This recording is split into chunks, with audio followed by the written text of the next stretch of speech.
Fox Bet does have the Clippers as 6.5-point favorites right now. So, Shannon, I start with you. Who you got? Who wins? Man, I wish I had more information about Porzingis, Skip. I'm going to say he plays. You going to say he plays? Yep. Because if he plays, I'm going to like the Mavericks. I really do, Skip, because for me, watching all these games, they have yet to show an ability to stop Luka. Skip, this notion, and it's hard for me. Are you so bullheaded? You so stubborn? We're going to do what we do. Skip, get the ball out of his hands. You see what the Lakers are doing today? Yep. Skip, they're trapping that joke. They're picking him up at 94 feet. If he goes to a corner, they come in the trap. Be it AD, be it JaVale, be it Dwight, they're coming to pin him into the corner. They're getting the ball out of his hands, says, you know what? We're going to live with anybody else other than you, Luka. But for whatever reason, the Clippers are saying, we're going to switch everything. Well, Skip, if you switch everything, well, let me see. Kawhi's guarding me. Paul and Landry Shamet or Reggie Jackson are guards.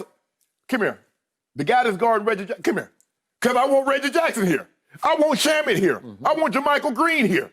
So, Skip, if you switching everything, you got to tell Paul George, you got to tell Kawhi, no, you got to fight over that. Yep. You got to fight over that. We don't want Shamet. We don't want Reggie Jackson trying to guard Luka. Because, first of all, Luka just going to back him down. Luka's too big. They got to find a way to get the ball out of his hand. Luka's been special. He's on that cusp. You know, we're going to be starting it's hard to, he's the next guy, Skip, that's going to average a triple-double. It's inevitable. There's no way around, Skip. There's no way around it, Skip. He's going to be the next guy to average a triple-double.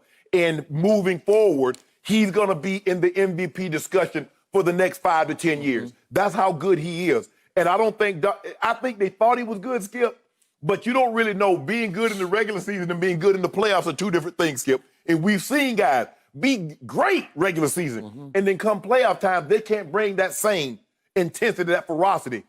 Well, he might even be better in the playoffs than what he's been in the regular season. And consider he was 29-9-8, that was spectacular. He's 31-10-10. Yep. And he's missed 12, 14 minutes with that ankle injury. But, Skip, if they can't stop the conga line, because Luka, I thought it was a Saturday one time, Soul Train, they were coming down the line, just straight to the basket. I'm like, Doc, what you going to do about that? But you can see Doc is getting frustrated. Guys are getting frustrated because they seem to not have an answer to stop Luka and to stop those guys from getting to the basket. By the way, I told you when the bubble first opened that Luka did great things to his upper body in the 5 months off because he beefed up in the upper body. He was a skinny kid a year ago. Now he got his man body. Maybe it's just because he grew into it at 21. You know, he turned 21 and all of a sudden he just sprouted, in his upper body. But he packs a wallop in the lane now. He's hard to deal with. He obviously is a very good, I might even go great below the rim rebounder. Oh, yeah. Because he'll get 15 like that. This is Rodman-esque. Yeah. Him, because he's got basketball genius, so he can anticipate the carom, the ricochet, obviously, and get it before you do. But he's not going to out-jump you for it. But he will out-position you, and he will out-anticipate you, and then he will out-screen you with his considerable bulk in his upper body. And the point is, he's also a great below-the-rim lane scorer because he has strength about him now where they can't just bully him and out-physical him and keep him out of the lane. They're having a hard time keeping him out of the lane. So I thank you for everything you just said. I thought that yesterday. This is all about swallowing your pride. You think you're a great defensive team, but he's better than your defensive team strategically right now because you're just saying, we switch everything. We have 5 interchangeable cogs on defense. No, you don't. I'm sorry. Reggie Jackson and Kawhi are not interchangeable components. You can't do it. And they don't just switch, they surrender switch to me, where they don't even fight and they try. They don't even try to fight. They just surrender. Oh, we switch, we switch, we switch. So you can get a crack up top where Luka, again, he's not a good three-point shooter. Maybe he'll get better, but he made one, and that changed the series. It was going to be 3-1 or 2-2, and he made the one that made it 2-2. So the point is, when they surrender switch, it allows such space at the top that he can shoot a 3 or he can get up ahead of steam before the other defender gets in front of him. It's a bad idea. You have to fight over the pick.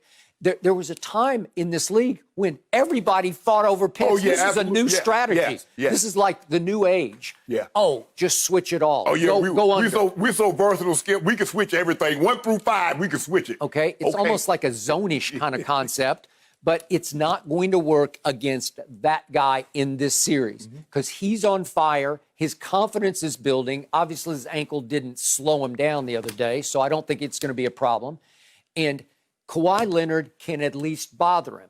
But Kawhi's, again, they are doubling Kawhi every time down when they just flip it to him over on the perimeter and say, you do it. And listen, the Clippers offense is starting to scare me because there's a whole lot of solo ball going on. Well, Skip, your turn, your turn, your turn. But is Lou going to do it or is Kawhi going to do it? But here's the thing with Kawhi. If you put him on, say, Luka for 40 minutes. That's what I'm saying. But how effective is his offensive game going to be? Because it's going to that's an awful lot of work. It's going to wear him down, and his knees are a little creaky, and he's going to have to sit in that chair like if you had Paul George doing what you expected Paul George to do, now you can say, well, Kawhi, if you don't give us 34, you don't give us 30 to 40, we cool because PG going to pick up the slack. Okay, so what did we see on Friday night? That was game 3. That's when they took a 2-1 edge, and it was a statement game, but unfortunately, there's a lot left in the series. It didn't end on Friday night. Correct. But the score was 130 to 122. It never was really close. And Luka sprained his ankle later in the game, but in the first 30 minutes of the game, he came back briefly to try to play and couldn't go. But he shot 4 of 14 and 1 of 6 from 3. So they were doing okay with him. And by the way, he shot 4 of 10 from the free throw line because he can struggle at the free throw line. So those numbers are not going to beat you. He was 13, 10, and 10, to your point, triple-double, but not excruciating. You know, like it's not going to kill you on that night. Not like game 2, not like game 4. No, it's not like those games. And Kawhi had 36, but they had 7 Clippers in double figures. Okay, that'll work because guess what our man George Paul was doing on that night? He shot 3 of 16 and 1 for 8 from 3, and it didn't matter. They could overcome it with strength in numbers, and they didn't let Luka go crazy on them, okay? So I'm going to see a game more like that tonight, a statement game. But again, what scares me about the Clippers, turn it on, turn it off. Are we there yet? All they seem to care about is matching up against the Lakers in the conference finals. Well, you got to get through these guys, and now it looks like you're going to have to get through Donovan Mitchell and the Utah Jazz. And because what you do, Skip, when you play like they're playing, you give other teams hope. They're like, man, hold on. We're high seeding Luka. We beat Luka and them. We can play with this team. Yeah. Let's just keep the game close early. Let's not just let them blow. But for whatever reason, the Mavericks, like, the Clippers get out to these big leads, and they don't care. Skip, they just will it down. They just keep their offense, and next thing you know, because I'm watching the game Sunday, I'm like, hold on, wait a minute. Did I go to sleep? Because I could have sworn this game was just 21. How is it 8? How are they tied? They gave up a 70 to 43 run. 70 to 43? Are you kidding me? And they went from up 21 to down 12 in the fourth quarter. Yes. But they didn't quit. They fought back. I thought they were going to win at the end of regulation. They quit when they got the big lead. No, they didn't quit once they got behind. They quit playing once they got the big lead. I'll buy that. At least you took your foot completely off the gas and you just went into nonchalant mode. Yes. And you just said, it won't matter. And they got too many snipers. Steph Curry is Steph Curry all of a sudden. And, you know, the rest of them, Hardaway. And he don't like one of the guys on the Clippers team. Whew. No, he does not like Paul George. And he going at him. He ain't settling for no threes. He like put it on the deck between his leg behind his back. Seth, obviously he married the woman that Paul once dated, and then Paul cheated on her, and it became very public, and it was ugly. Yes. And now Seth is holding it against Paul George, so he is just he's relishing doing a number on the Clippers. He is. Even though his father-in-law coaches the Clippers. That's the dynamic that's puzzling to me. I mean, you know, Seth should be happy because you got the woman of your dreams. And probably that would have happened had PG not did what he did. So I don't know why you're upset with PG. You should be happy. Like, thank you, bro. I appreciate that, bro. You let a good one go. It's Doc. That should be They should be a little ticked off. I got it. But now Paul George has got the world coming down on him. He does. Whew. And yet, I'm with Doc. He just got to shoot his way out of it. So he's going to be firing them up. I don't know tonight. if he has that mentality. I don't know. Russ, We'll James Harden. Yeah. Okay. Yes. A little different. Thank you for watching. You can subscribe here to get the latest from the show, and be sure to check out more of the best clips from Undisputed, or go watch a few other segments from our other shows on FS1.